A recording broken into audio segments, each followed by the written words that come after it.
9 changes to the starting 15. Is it important, I suppose, to have sort of an eye to what's to come in terms of a bit of rest for those players who have had a heavy workload so far? Look, we've selected the team that we think is best for this game. It's obviously a must-win for us, and that's our number one focus. And then where we made a couple of tweaks is some guys that we felt maybe didn't need a hit out, but can still be in really great shape because of that. So, but I think you see when you look at the team, there's a lot of continuity in many aspects.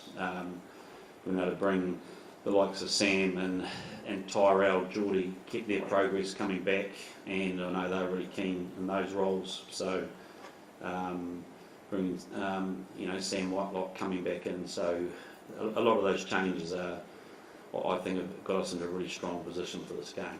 Talk through the decision to switch Damien to 15 this week. What's that, sorry? The decision to switch Damien to 15. Well, he's always been a 10-15 for us, so it's keeping that combination between our 10 and 15 going well.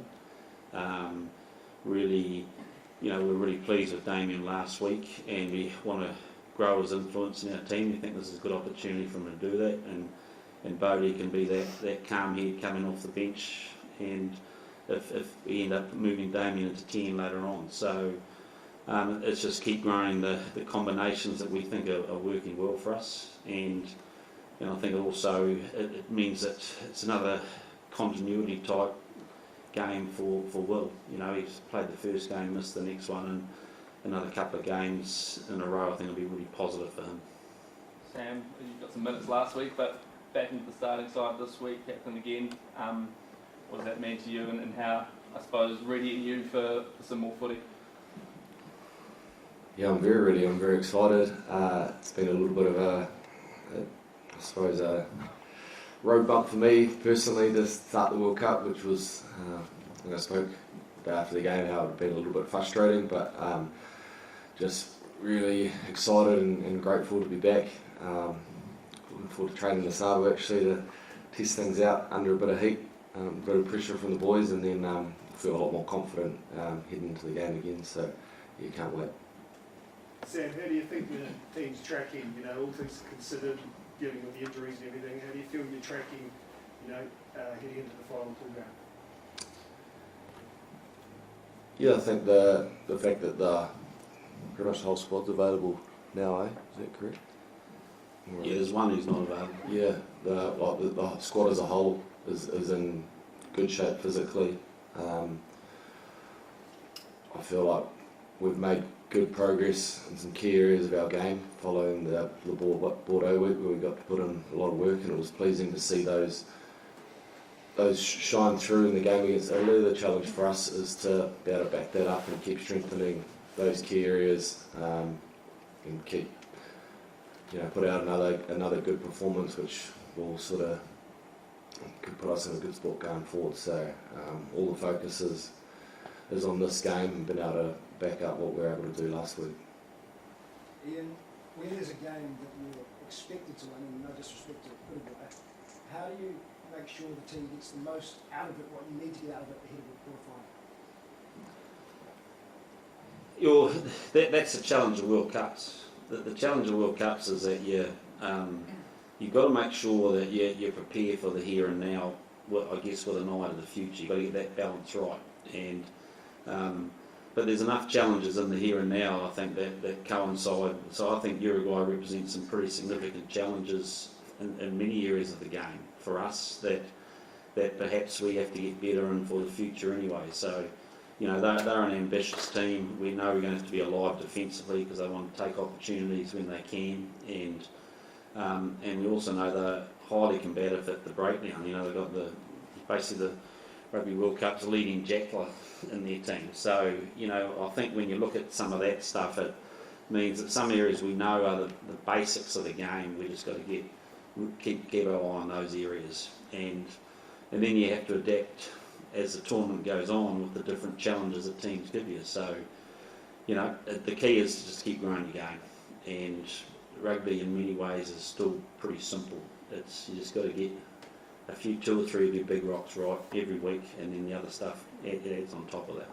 And discipline was very good against Italy. The last New England was a red card against Uruguay. And sort of, any mention of that with the team this week? Yeah, every week.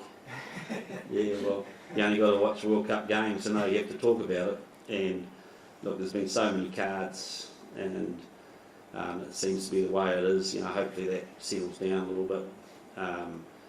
But I think we're really aware of the way the game's been played and officiated now, and we know we've got to take responsibility for our technique as much as we can. I think we did that really well against Italy, and it's an area that we know has big ramifications if you get it wrong. So, yep, it's a focus. It's not the focus, but it's high up on the list.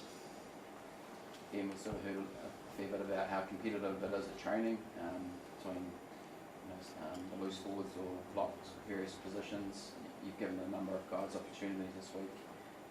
How many of your first choice squad would you say is still contestable at this point of the tournament? Well, I'm just going to say we're pretty clear about what we're doing, and I guess there's always a couple of spots that people can put their hand up. There's guys returning from injury, and so we just need to make sure that they get out of the game what they need to get out of the game to make sure they're ready. I think, but we're pretty clear with the strategy, and I think it's also, you've got to remember when you talk about starting 15, it's also about the 23, isn't it? And I thought our 23 as a group last week was really disciplined about how they finished that game and stayed true to the things we wanted to achieve. And so we are looking with interest about how that bench comes off and how they play. Can you just clarify who's injured or unavailable this week? I thought you guys would know. You figured it out yet? Huh? It's just a group suspended. Oh, I forgot about him. Yeah, he's suspended. Brody. No, David Havili's hammy is still a little bit niggly, so we've pulled him out. He's training, but we haven't considered him. Ian, have you been pleased with the support you've had from fans and all during this World Cup so far? I mean, Leon in particular? Yeah, look, it's been, we've loved our time here, and it's, we've loved our time in France. We knew it'd be like this because they're rugby fans.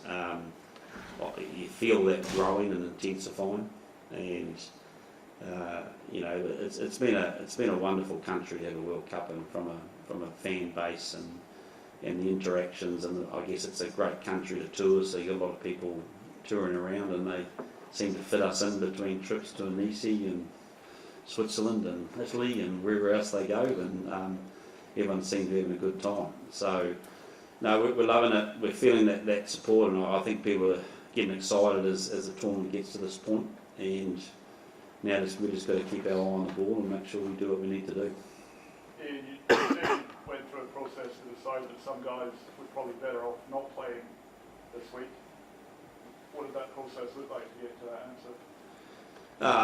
A lot of history, looking at how we believe guys perform in consecutive weeks, consecutive tests, the load that they've been carrying, slightly turn around for this. The pleasing thing is we felt we had a 2-week break and we delivered the performance against Italy, so we believe that there are some players that respond to that, and clearly you're making decisions now to make sure that we're building the continuity and not taking a step back in the areas that we feel we need to grow, and but we're also got to make some smart decisions, because let's face it, we want to do well on Thursday, and then we want 3 more games, and those, so we want to make sure we've got the energy tank to do that. So it's getting that balance in that.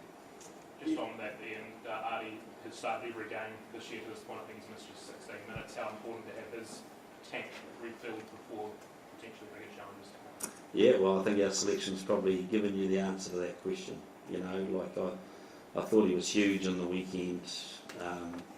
he's been big for us all year. I think he probably had one quiet game, but apart from that, he's played at a really high level, and our experience with Artie or my time with him shows me that he often comes back really well when he's charged up, and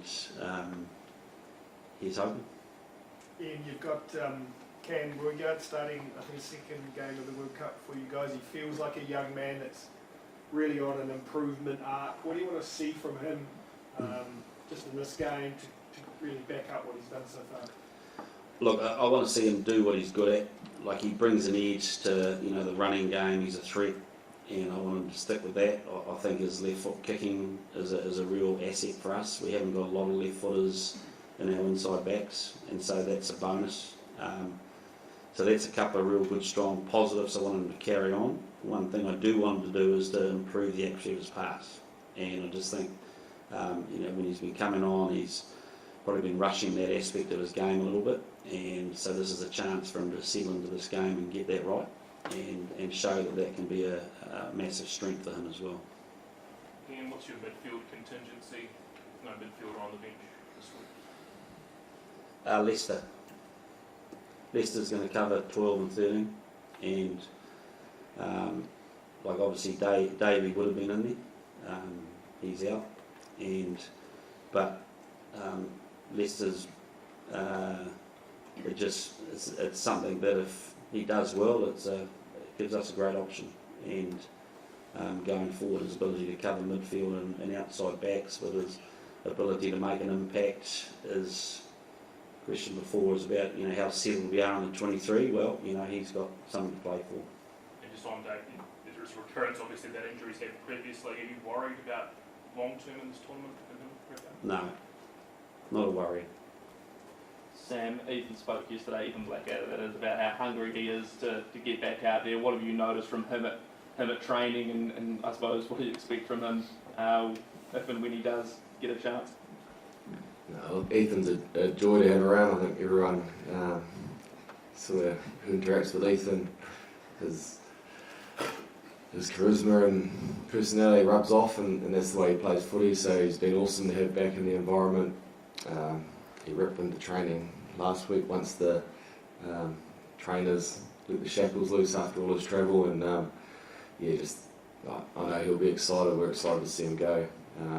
He's a great team man, and I think everyone knows what he brings. He's physical, he rips in, he throws his body around, he's got a big engine, so looking forward to seeing him make his World Cup debut. Well, is that what you want to see from him as well, or do you need to, he seems like the sort of player that, as Sam said, just wants to rip in straight away? Is that what your sort of hopes for him are, if and when he comes off the bench? Yeah, no, I just want him to do his job for us. I want us to get through today's training injury free, because he does rip in very hard, and he is a guy that goes 100 miles an hour in just about everything he does, and like everything, that's a strength and a weakness, and so he's just got to be smart about how he uses his energy, but come back and fit it in well, and it'd be great to see him come on. And it's been a sort of a lengthy time away from us. I don't know how long. It's just not far away from 2 years, isn't it, with injuries and stuff. And so, he's feeling pretty honoured and privileged to come back, and I'm sure he'll show that. Sam, just a word on Artie leading the ship while you were absent. Just on the job he's done, and as a captain and established captain, what do you learn from him when he does the role? Do you pick anything up? Look, we've got a really good relationship. Obviously, we've played a lot of footy together now, and there's a huge amount of trust between both of us. We've probably got slightly different leadership styles, to be fair, but I think getting us back in the team together will complement each other really well. He's had to step in a few times now, so I think he's a lot more comfortable in the role than probably a couple of years ago, and I think he's showed that by how he's led amongst the group, and then also by how he played in the weekend is outstanding. So